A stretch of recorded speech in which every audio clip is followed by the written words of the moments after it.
Olá, eu sou Alisson Amaro e esse é o ND Mais Entrevista, e o nosso convidado de hoje é Marcelo Brigadeiro, candidato ao governo de Santa Catarina pelo partido Missão. Marcelo Brigadeiro é empresário, médico veterinário, profissional de educação física, ex-lutador e treinador de MMA. Brigadeiro também já foi diretor da Fundação Catarinense de Esporte de Santa Catarina, a FEESPORT. É radicado em Balneário Camboriú desde 2011 e disputa agora o governo de Santa Catarina com uma chapa que tem o coronel Marcelo Rodrigues como candidato a vice. Marcelo Brigadeiro, seja bem-vindo, obrigado por ter aceitado o nosso convite. Obrigado pelo convite, prazer estar aqui. Marcelo Brigadeiro, eu começo te perguntando, a partir de quando você decidiu que se candidataria ao governo de Santa Catarina? Como foi essa decisão e quando começou a tua trajetória na política catarinense? Desde que eu recebi o convite por parte do Renan Santos, nosso candidato à presidência da República, eu pensei durante uma semana, né, a minha vida hoje é uma vida muito confortável, muito tranquila, e eu não estava muito disposto a fazer grandes mudanças, mas eu entendi que era uma verdadeira missão que a gente tinha que abraçar, é por um projeto maior, de um Brasil melhor, Santa Catarina melhor. Resolvi aceitar. Isso foi ano passado, novembro do ano passado. Então, desde novembro do ano passado, eu já sabia que eu concorreria, né? E a minha entrada na política, ela aconteceu de uma forma pouco esperada, uma forma que eu não planejei de verdade, muitos anos atrás, em 2011, 2012, quando eu comecei a militar por Jair Bolsonaro à época. E aí acabei tendo um envolvimento de fato na formação do PSL em 2018 aqui. Perfeito. Desde quando você chegou na política, Brigadeiro, qual que é a tua visão da política atual? O Partido Missão tem por característica mostrar que é diferente dos outros partidos, até a maneira como vocês fazem campanha, os eventos de vocês, a gente percebe que tem um esquema diferente, um jeito de fazer diferente dos partidos convencionais. Qual que é a tua visão sobre a política tradicional hoje? Para mim, me recorda meus tempos de solteiro, porque a política hoje me lembra muito uma casa de meretrício, para ser bem polido aqui com a sua audiência, porque não existem valores, não existem princípios, o que manda é o dinheiro, e fazem tudo por dinheiro. Inimigos declarados se abraçam e pedem voto um para o outro, amigos dão facada um nas costas do outro. Então é um grande jogo de cena, né, e onde os agentes desse show, os personagens desse show fingem o tempo todo, e o povo que está assistindo, que não tem acesso aos bastidores da peça, paga caro para assistir essa peça que acaba prejudicando eles próprios. E como é que você pretende quebrar esse ciclo que você fala, que é esse tradicional da política, já que como governador de Santa Catarina você vai ter que dialogar com muitas partes, né? Inclusive a Assembleia Legislativa, por exemplo. Como é que você pretende fazer esse jogo? Da mesma forma que eu sempre fiz tudo em minha vida e conquistei tudo em minha vida, sendo verdadeiro, sendo direto.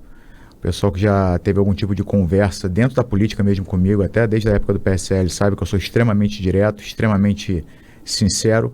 E vai ser assim, eu não vou mudar meu jeito, e até porque a forma que eu estou acostumado a agir é a forma correta de se agir. A política que desvirtuou tudo isso. Então eu não vou subverter meus valores e meus princípios para caber em um jogo que é notadamente falho. Como é que você pretende conduzir o governo de Santa Catarina? Qual que é o teu maior desejo, a tua maior missão, como vocês mesmos falam, teu maior objetivo como governador de Santa Catarina? O que você quer transformar no estado? Eu quero dar ao catarinense o que ele merece ter, porque o catarinense paga muito caro, paga muito imposto. Santa Catarina tem tudo para ser um lugar sem qualquer tipo de problema. A gente tem uma arrecadação enorme. O nosso povo, ele tem uma educação diferente, e foi inclusive isso que me fez me apaixonar por Santa Catarina lá em 2006 e me mudar para cá.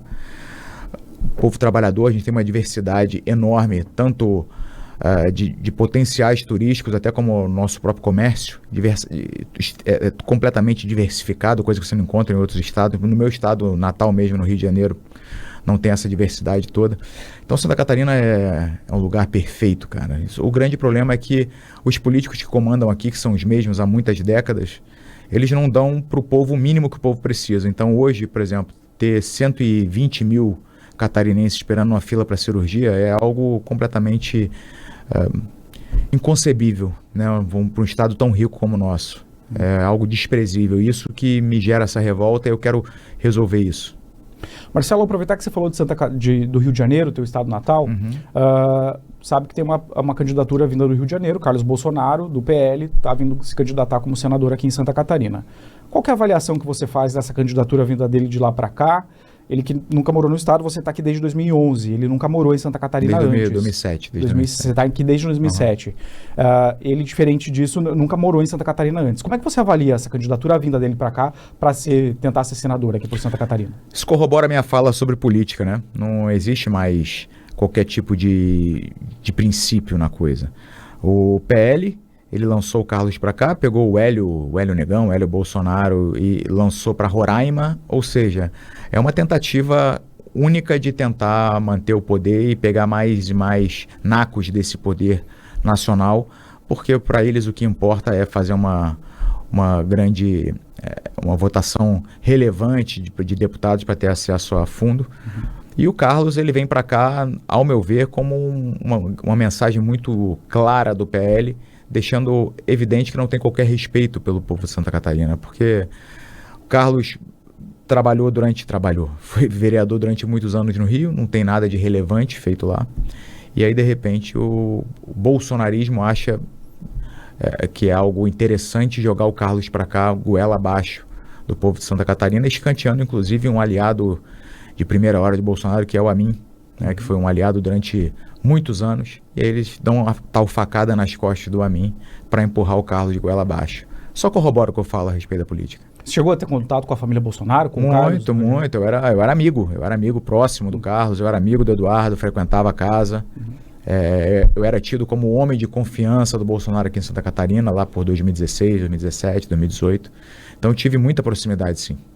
Onde foi o rompimento? O que aconteceu para vocês romperem? O rompimento foi, inicialmente, eu vi que eu tinha sido completamente enganado. Comecei a ter os primeiros indicativos, foi já próxima à eleição de 2018, quando veio uma determinação da Nacional para que eu coligasse com o Merizio. Então determinaram que a gente deveria estar junto com o Merizio, a gente deveria apoiar o Merizio para o governo do estado. E aí eu me neguei. Eu falei que não dava, porque o Merizio é notadamente de esquerda e eu não teria como pedir voto para o Jair Bolsonaro e para o Merizio ao mesmo tempo, e eu não ia me colocar nessa situação. E aí eu neguei.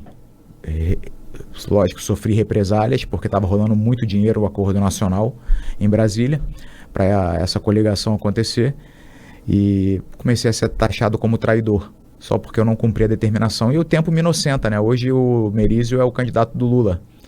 Então, o tempo sempre mostra, o tempo é o senhor da razão, sempre mostra quem está certo. Mas durante muitos anos eu peguei a pecha de traidor porque eu me neguei a coligar com um cara da esquerda. E como é que é para você hoje disputar com o Merizio o governo de Santa Catarina, ele estando do outro lado agora?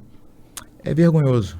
Por quê? É vergonhoso, é algo que me noja. Imaginar que a gente está falando sobre o governo de Santa Catarina e tem um cara que tem a pachorra, a cara de pau, de se colocar como candidato do Lula em Santa Catarina. O Lula que representa a antítese de tudo que o catarinense luta. O catarinense é um povo trabalhador. O Lula nunca trabalhou. O catarinense gosta de produzir, é competitivo. O Lula representa exatamente o contrário disso, né? Então eu acho que se tivesse um pouco de noção, de senso, o Merizio sequer estaria concorrendo. Falar um pouquinho do partido Missão agora. O Missão, ele se identifica como um partido de que espectro político hoje? Direita, centro-direita? Que leitura que a gente pode fazer? Certamente de direita, né? Certamente de direita. Se você pegar o livro amarelo, que é o livro que traz todas as nossas propostas para o Brasil, e a gente vai lançar agora o livro amarelo de Santa Catarina, as propostas são todas, ou a maioria esmagadora, no campo da direita, que você pode enquadrar como direita, desde de aspectos econômicos, como de aspectos também comportamentais. Então, a missão de fato é o partido de direita hoje do Brasil. O Novo meio que se perdeu, virou uma linha auxiliar do bolsonarismo, né? O PL de direita não tem nada. A partir do momento que você tem o próprio filho do presidente e candidato à presidência da República votando a favor da lei da misoginia, você já percebe que não existe mais a direita no PL, né? É muito mais centrão de fato. Então a missão, ela surge para ser ali a última linha de defesa da direita no Brasil. E o Partido Missão está se apresentando como uma terceira via, nem Lula, nem Bolsonaro, Renan Santos. Como é que tem sido essa aceitação no país? Como é que tem sido essa circulação de Renan Santos e a aceitação pelo eleitorado? O que você já tem sentido disso? Terceira via não, a única via.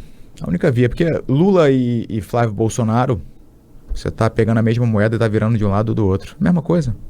Votaram juntos tantas vezes, defendem as mesmas coisas, mesmo tipo de privilégio, mesmo envolvimento com bandido. Você percebe que o Lula, na época do Petrolão, é o Flávio hoje. Só está cercado de vagabundo por todo lado. Então, é praticamente a mesma coisa votar em um ou votar no outro. E a gente, com muita coragem, porque tem que ter muita coragem para enfrentar esses grandes grupos políticos e não simplesmente se curvar como o Novo fez, se curvar, se acadelar e aceitar qualquer coisa para colher dividendos eleitorais. A gente brigou para ter o nosso próprio partido e enfrentar essas duas grandes forças. Estamos indo muito bem. O Renan, a aceitação é enorme. Qualquer pessoa que assista o Renan percebe que ele é muito mais preparado do que os seus adversários. E o desafio que o Renan tem é o mesmo desafio que eu tenho aqui em Santa Catarina, é ser conhecido por mais pessoas. Uma vez que eles nos conhecem, eles conseguem enxergar nos nossos olhos a diferença. Eu acho que é bem claro, desde postura, propostas, e qualquer pessoa consegue perceber muito bem a diferença entre os que estão aí e nós. Marcelo, quando você fala de se tornar mais conhecido, vocês estão almejando de fato uma eleição agora em 2026 ou já pensando em 2030? Como é que está essa previsão do partido para os próximos anos também? Gostem ou não gostem, Partido Missão é quem vai ditar os rumos da política brasileira daqui para frente. O que a gente está fazendo agora é começando. Mas eu nunca entrei em nada para perder. Então eu estou vindo para ganhar, logicamente. Sei que é difícil? Sei que é difícil. Mas as grandes batalhas são dadas a grandes guerreiros. E eu sou um grande guerreiro e sempre fui assim na minha vida. Sempre fui desacreditado e sempre prosperei e venci as vezes que eu fui desacreditado. E dessa vez não será diferente. Mas independente do resultado da eleição, a gente já é realidade. A gente tem uma fala dentro do Partido Missão que a gente costuma dizer que o futuro é glorioso, mas o presente já é glorioso. O futuro vai ser mais ainda. A gente tem aqui, conversando contigo, um cara que está aí despontando entre os 4 mais votados da pesquisa. Muito pouca gente ainda me conhece. A gente tem o Renan Santos, terceiro mais votado para presidente da República em todas as pesquisas. E a gente está só iniciando um processo que vai mudar o Brasil, com certeza, gostem ou não gostem. Vamos falar um pouco então do Marcelo Brigadeiro, governador de Santa Catarina. Bom, você no governo não é uma novidade, a gente já falou, você já foi da FEISport. Isso. Como é que foi a tua passagem pela FEISport? O que você conseguiu avançar em relação ao esporte em Santa Catarina? O que você pretende trazer dessa experiência para o teu atual governo? Perfeito. Eu fui diretor de esporte da FEISport durante um pouco mais de 2 anos. Pegamos justamente a época da pandemia e conseguimos elaborar o primeiro protocolo sanitário para retorno de atividades esportivas no Brasil. O nosso protocolo ele virou modelo para as outras unidades da federação. Depois a gente, inclusive a delegação da FEISport foi a São Paulo na reunião dos dirigentes esportivos estaduais para ensinar como é que a gente fez aqui.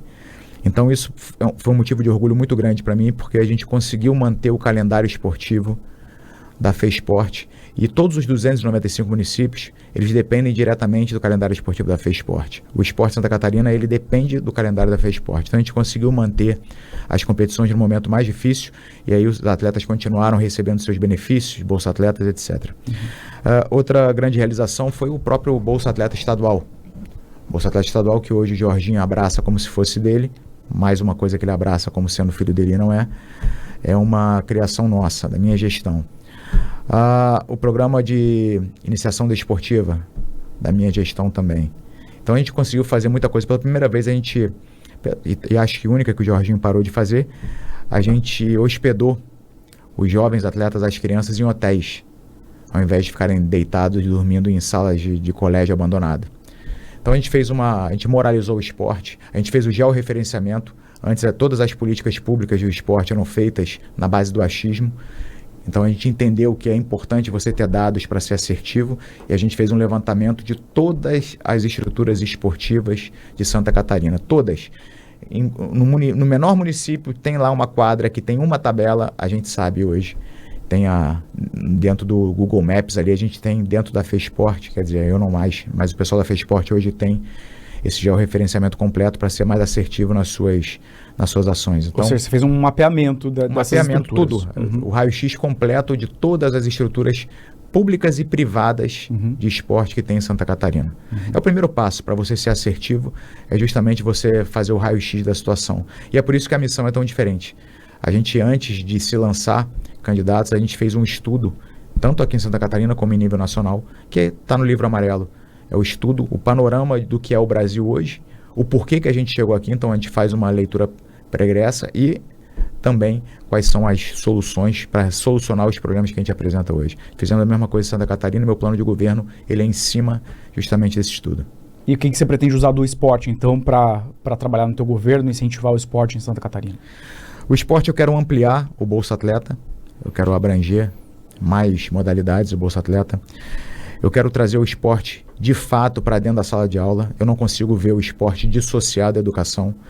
Então, um dos meus projetos é trazer todas as 1.032 escolas estaduais que nós temos, colocar todas elas em período integral. Hoje em dia, menos de 15% das escolas estaduais estão em período integral. E, no contraturno, a gente oferecer oficinas culturais, esportivas e cursos profissionalizantes.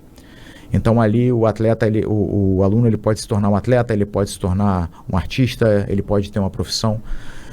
Vou também implementar o projeto Anti-Bullying, que é um projeto que eu criei quando estava na FESPORT, também da minha gestão, e que morreu na Assembleia, porque não queriam fortalecer o ex-governador Carlos Moisés. Mas, basicamente, é o ensino de artes marciais dentro das escolas, como uma prevenção ao bullying, como uma prevenção ao feminicídio, como um combate à ansiedade e depressão dos jovens e das crianças, e também no combate à obesidade infantil, que hoje é um problema gravíssimo. Então, essas são algumas ações que a gente vai fazer na área esportiva. E segurança pública, Marcelo, como é que você pretende tocar a segurança pública? O teu vice é um coronel, é isso? Coronel, isso, Coronel Rodrigues. Como é que leitura da segurança pública você faz hoje e como é que vai ser a segurança pública no eventual governo Marcelo Brigadeiro? Segurança pública hoje, a nossa situação em Santa Catarina não está mais grave, embora o governador faz de conta, queira pintar que aqui está uma maravilha e que está tudo legal, a realidade que se impõe é outra e o que o catarinense percebe é um aumento do crime, são facções criminosas se instalando, né? Hoje, chefes do PCC e chefes do Comando Vermelho vêm curtir praia em Itapema, em Balneário Camboriú, em Jurerê Internacional, deixam seus núcleos se instalando por aí. Já tem áreas que estão sob comando de facções criminosas, seja em Florianópolis, seja em Navegantes, seja em Itajaí. Você estando em Balneário Camboriú vê isso de perto. Óbvio, qualquer pessoa acompanha essa movimentação. O número de roubos e furtos explodiu, o número de feminicídios explodiu, o número de estupros, ou seja, a gente está perdendo a mão.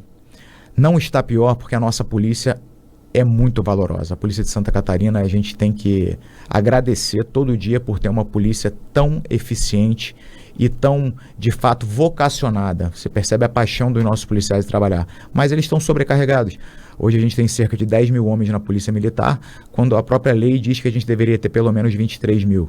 A gente tem 3.300 homens na Polícia Civil, quando deveríamos ter, de acordo com a própria lei também complementar, que diz que deveríamos ter 5.500. E aí o resultado é o quê? São delegacias que fecham nos finais de semana e no período da noite, na maioria dos municípios. E aí alguns outros municípios têm 2, 3 policiais militares por turno, e aí eles prendem um vagabundo, eles têm que se deslocar até uma central de polícia em outro município por hora, demoram horas lá para fazer o boletim de ocorrência e tudo, e aquele município fica sem policiamento. Aí acontecem agressões à mulher, acontece estupro e não tem ninguém para defender. Então está um caos.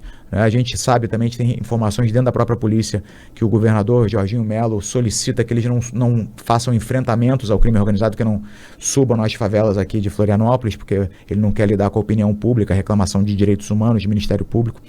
Eu vou enfrentar isso tudo, eu vou aumentar o efetivo da Polícia Militar, vou aumentar o efetivo da Polícia Civil, tem dinheiro para isso, vou equipar esse pessoal, vou dar retaguarda jurídica, a minha PGE vai defender judicialmente os policiais que por acaso sofrerem processos por estarem executando o seu dever, e vai ser tolerância zero com a criminalidade vai ter uma escolha só, se entregar ou morrer.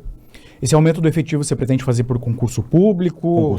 Concurso público. Primeiro reestruturar, quase que concomitantemente, mas de urgência plena, reestruturar, sobretudo, o plano de carreira dos praças, que é quem está na linha de frente e são justamente aqueles que não são valorizados. Os oficiais, eles têm um plano de carreira suficientemente bom para se aposentarem adequadamente.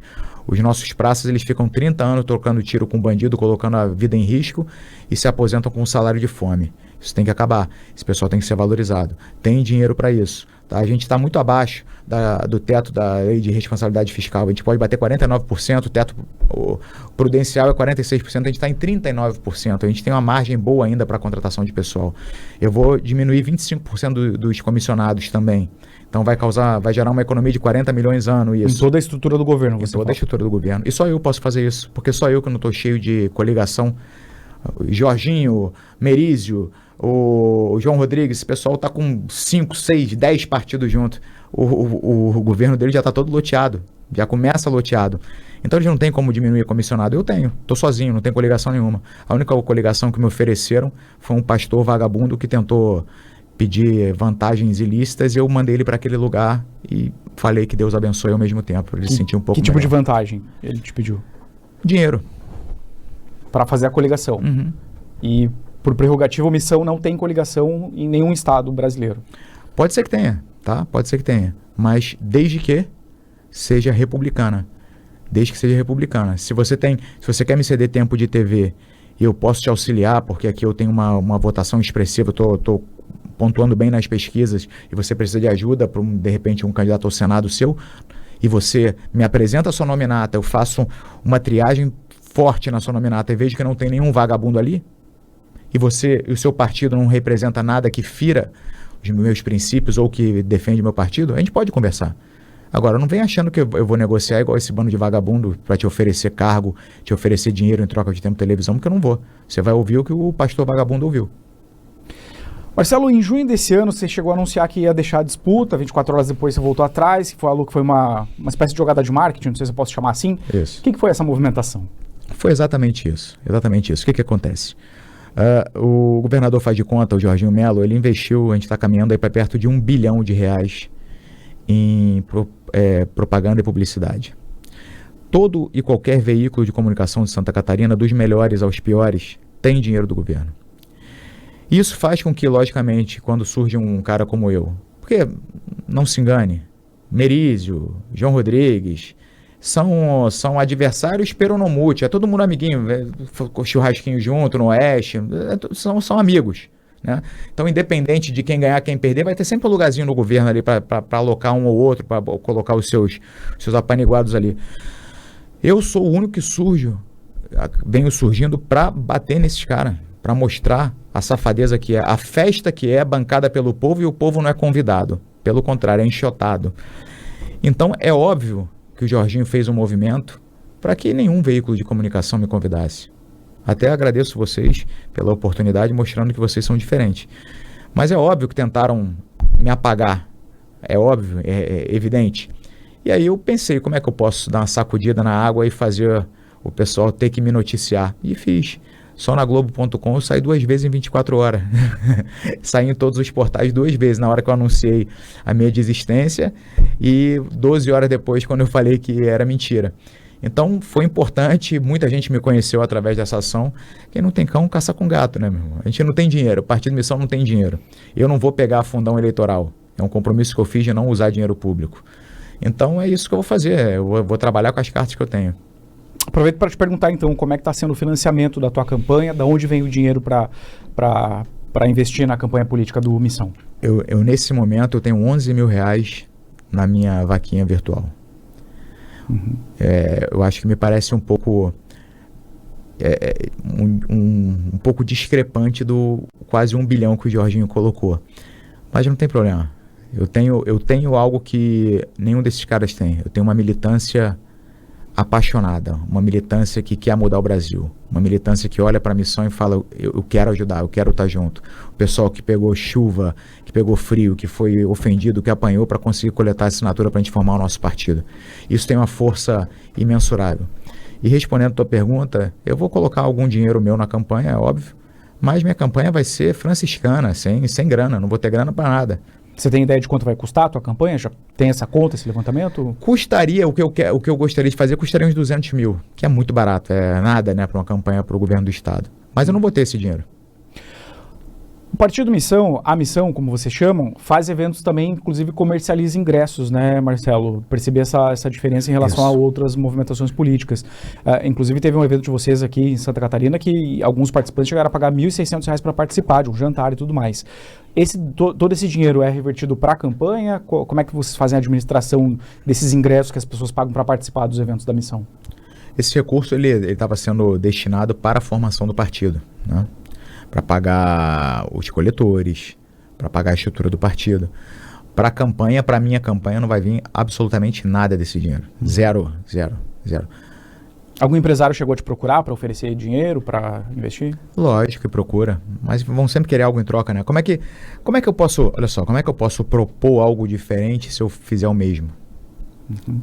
Que autonomia que eu vou ter se um cara botar 1 milhão na minha campanha? Ninguém vai botar 1 milhão na minha campanha por conta dos meus belos olhos ou porque o meu sorriso é legal.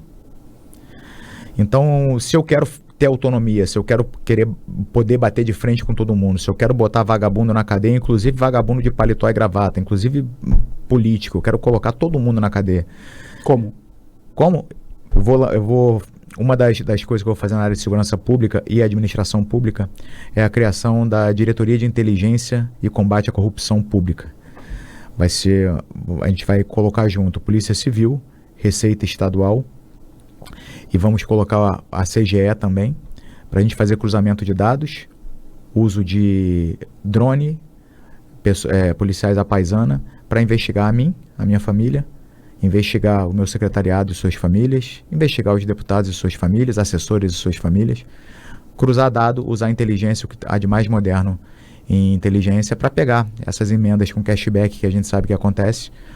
Se o pessoal começar a pegar declaração de bens de deputados 4 anos atrás e agora, vai ver que uma boa parte deve ter feito o curso do Pablo Marçal, porque triplicou, quadruplicou, multiplicou o patrimônio por 10, 15 vezes. Eu quero ver como é que isso vai acontecer quando eu tiver esse órgão com uma autonomia plena para agir, inclusive para me investigar, agindo. A gente vai botar muita gente na cadeia. Se eventualmente, dentro da polícia ou dentro de algum órgão de investigação, tiver algum aliado desses que você quer combater, como é que você vai lidar com isso? Como é que você pretende conduzir isso? Se alguém tiver... Enfim, que já seja parceiro, por exemplo, do atual governo ou desses que você pretende investigar, como é que você pretende lidar com isso? Você pode na força de trabalho que você vai fazer, você pode selecionar pessoas, né? Então, logicamente, que vai ter que a primeira seleção, a primeira investigação são sobre os membros do grupo de trabalho. Que muita gente é concursado e está lá há muito tempo, né? Com certeza. Mas tem muita gente boa, cara. Tem muita gente boa, tem muita gente decente, tem muita gente honesta. Inclusive os concursados de todas as pastas que sejam, tem que ser valorizados. Eu sou contra esse negócio de ficar trazendo um monte de comissionado, um ou outro comissionado você tem que trazer de fora da estrutura. Mas acaba que pesa em quem é efetivo, quem é de carreira. Porque você traz um comissionado, a maioria da forma que faz hoje, a maioria que vem é por indicação política, não tem preparo para estar ali, nem sabe por que está ali, e aí pesa no servidor de carreira que tem que trabalhar em dobro. Então eu prefiro dar uma gratificação para quem é da casa, para quem é servidor de carreira. E em relação ao comissionado, eu quero reduzir em 25%, essa é a meta, né? Mas logicamente vai ser feita uma triagem já durante a transição, um levantamento, e hoje é fácil fazer esse levantamento. Com inteligência artificial você consegue pegar padrões e até análises preditivas, você consegue ver quem é que está produzindo de fato. Produtividade, essa tem que ser a palavra de ordem. A gente tem que ter indicadores de produtividade, os KPIs, a gente tem que ter isso dentro do governo, como se fosse uma empresa. Eu toquei em empresa, eu fui consultor de empresas multinacionais, multimilionárias, então é tudo em cima de indicador para você avaliar o que está acontecendo, não no achômetro como é hoje. E uma vez que você tem indicadores, você consegue avaliar, esse cara produz, esse cara não produz. E se da gestão Jorginho Melo tiver comissionado, valioso, que o cara trabalha, o cara produz, o cara beneficia Santa Catarina, esse cara vai ser mantido. Eu não vou fazer nenhum movimento estritamente político. Marcelo, o teu plano prevê reduzir o número de secretarias, inclusive, como você já falou, cortar 25% dos cargos comissionados, diminuir em 10% despesas administrativas e vender a área da Casa da Agronômica para ajudar a financiar um novo complexo hospitalar. Como é que você pretende viabilizar a venda, por exemplo, da Casa Agronômica, residência oficial do governador, e o que você vai fazer com esse dinheiro? Então, a venda da Casa Agronômica, logicamente, eu vou seguir o rito que tem que ser seguido judicialmente, mas a minha vontade é vender e eu vou vender. Para mim é algo que não faz sentido. Aquilo ali é uma ode à ostentação. Para que serve aquele palácio luxuoso, aquela casa em que é linda, a parte de arquitetura é sensacional, ela é bonita demais, a localização no alto, ela é linda. Mas isso serve para quê? Você já esteve lá? Já estive lá algumas vezes. Serve para o governador ficar... Qual ocasião? Na época que o governador Moisés era governador e eu sou amigo dele, então ele me convidava para ir lá para discutir, até para tomar um vinho junto com ele, conversar. E eu percebi que aquilo ali ele serve justamente para o governador ficar encastelado, tendo uma vida maravilhosa com a sua família, com mordomos de luvinha branca e não sei o que, motorista, enquanto do lado o catarinense está se ferrando na fila do hospital. Então eu acho que não faz muito sentido. Eu acredito em liderar pelo exemplo. Então eu acho uma ode à ostentação, enquanto todo e qualquer um dos 8 milhões, cento e poucos mil catarinenses ou pessoas que moram em Santa Catarina não tiver a possibilidade de ter pelo menos um atendimento na saúde decente, uma educação de qualidade para os seus filhos e segurança, e não ficar 8 horas para vir de Joinville a Florianópolis, enquanto essa situação não acontecer, não tem porquê o líder máximo do Estado ter todo tipo de luxo e mordomia. Não faz sentido. E aí a ideia é justamente pegar esse dinheiro e investir no projeto do PPP do Complexo Hospitalar, que vai unir quatro principais hospitais aqui de Florianópolis no mesmo lugar, né? Projeto esse que já está em andamento com financiamento do BID, Banco Interamericano de Desenvolvimento, e que o Jorginho simplesmente sentou em cima e resolveu não tocar. Pode até pagar multa, inclusive, por isso, né? E aí vem aquelas as coincidências da política, né? O Jorginho ele não toca esse PPP, mas ao mesmo tempo ele entrega o Joana de Guzmão para a gestão de um cara que é sócio do filho dele. Aí agora esse mesmo cara, ele coloca à frente do SC Saúde, que é o plano dos servidores, e tentou botar o outro filho dele na Casa Civil, que é quem faz o repasse de somas milionárias de dinheiro para a Secretaria de Saúde. São essas coincidências que não dá mais para aguentar. Marcelo, chegamos aos 30 minutos de entrevista. Você tem o teu espaço agora para fazer as tuas considerações finais, a mensagem para quem nos assiste agora. Obrigado. Quero agradecer vocês aqui da ND+, e todo mundo que está assistindo. Dizer para vocês que eu não vou fazer grandes promessas, tudo que eu trago no meu plano de trabalho são coisas execuíveis, coisas que dá para fazer. Eu não digo somente o que eu vou fazer, eu digo como, eu digo de onde vai sair o dinheiro, eu digo qual vai ser o impacto, diferente desses outros que estão concorrendo comigo, que no final das contas são todos mais do mesmo, são vários personagens do mesmo jogo. Nunca empreenderam, nunca fizeram nada de iniciativa privada. Os 3 principais que estão concorrendo comigo viveram a vida inteira da política, do seu dinheiro, do meu dinheiro, e sem produzir nada positivo para o povo, que paga o salário deles e mantém as mordomias das famílias deles. E esses caras que querem convencer vocês que eles sabem o que é melhor para o seu dinheiro e para a sua vida. É simplesmente loucura. Mas pelo amor que eu tenho a Santa Catarina, eu resolvi me colocar como opção para vocês não terem que apertar o nariz e apertar qualquer número que seja deles na urna. Então vocês têm uma opção, me conheçam, @Marcelo Brigadeiro no Instagram, vocês vão conhecer um pouco mais sobre mim, e aí vocês fazem a escolha de vocês. Marcelo Brigadeiro, candidato ao governo de Santa Catarina pelo Partido Missão. Obrigado mais uma vez pela entrevista, obrigado por aceitar nosso convite. Obrigado. Uma boa campanha e boa sorte também.